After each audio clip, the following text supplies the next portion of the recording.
Nabi Nuh alaihissalam terkenal dengan kisah kapal untuk mengarungi banjir besar. Namun, di luar bahteranya, ada banyak hikmah dan pelajaran yang dapat dipetik dari kisah Nabi Nuh. Nabi Nuh adalah nabi ketiga yang patut diimani setelah Nabi Adam alaihissalam dan Nabi Idris alaihissalam. Nabi Nuh merupakan keturunan ke-9 dari Nabi Adam. Nama Nuh berasal dari bahasa Syria yang berarti bersyukur. Nabi Nuh juga mendapatkan gelar dari Allah sebagai Abdu Syakur. Gelar itu berarti hamba yang banyak bersyukur sesuai dengan surat Al-Isra, ayat 3. Yaitu, anak cucu dari orang-orang yang kami bawa bersama-sama Nuh. Sesungguhnya dia adalah hamba Allah yang banyak bersyukur.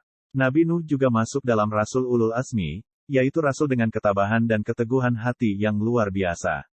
Sesuai surat Al-Ankabut ayat 14, Nabi Nuh bahkan berdakwah selama 950 tahun. Nabi Nuh diutus oleh Allah untuk menyerukan ajaran Allah pada umat Bani Rasib yang menyembah berhala berupa patung-patung.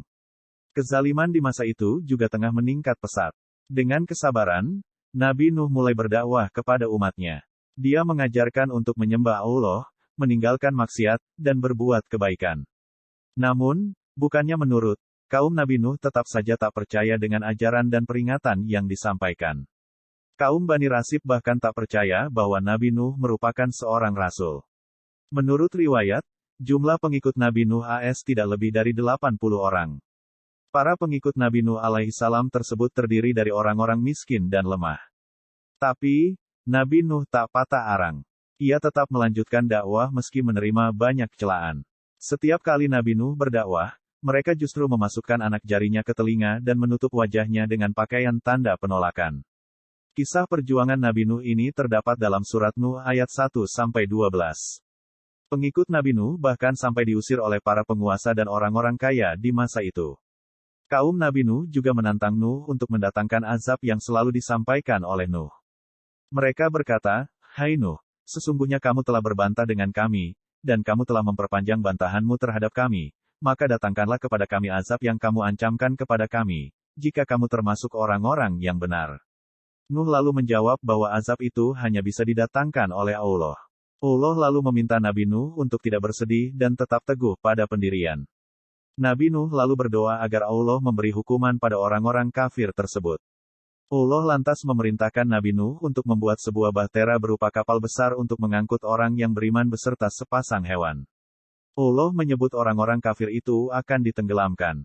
Atas perintah itu, Nabi Nuh mengumpulkan pengikutnya dan bergotong royong membuat bahtera dari kayu selama siang dan malam dalam beberapa tahun.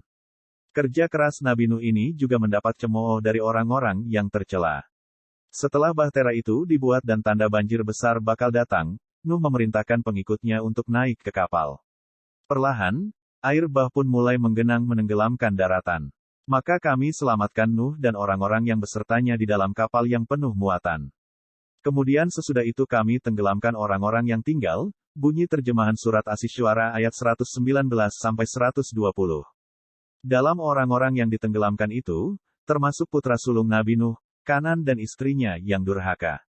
Nabi Nuh sempat mengajak Kanan naik ke atas kapal, tapi ia menolak dan yakin dapat menyelamatkan diri dari air besar itu. Nabi Nuh lalu menyadari bahwa cinta pada anaknya membuatnya lupa pada Allah. Nuh lalu memohon ampun kepada Allah dan mengikhlaskan anaknya yang meninggal dan masuk dalam golongan orang kafir. Kapal Nabi Nuh lalu menepi di pegunungan Arafat. Setelah air surut, Allah memerintahkan Nabi Nuh untuk turun dan memulai kehidupan baru. Dari kisah di atas, kiranya kita dapat mengambil keteguhan dan kesabaran Nabi Nuh dalam bersyukur dan beribadah kepada Allah SWT sebagai salah satu pelajaran penting. Dari kisah ini pula diketahui bahwa janji Allah berupa azab dan pembalasan berupa bencana adalah benar. Pembalasan akan datang pada waktunya. Allah juga hanya akan menyelamatkan umatnya yang beriman. Saat mengalami ujian dari Allah, orang selamat atau tidak, tergantung rahmat Allah, bukan karena keturunan siapa, bukan karena anak Nabi. Kalau tidak bertakwa, nasibnya akan seperti anak Nabi Nuh.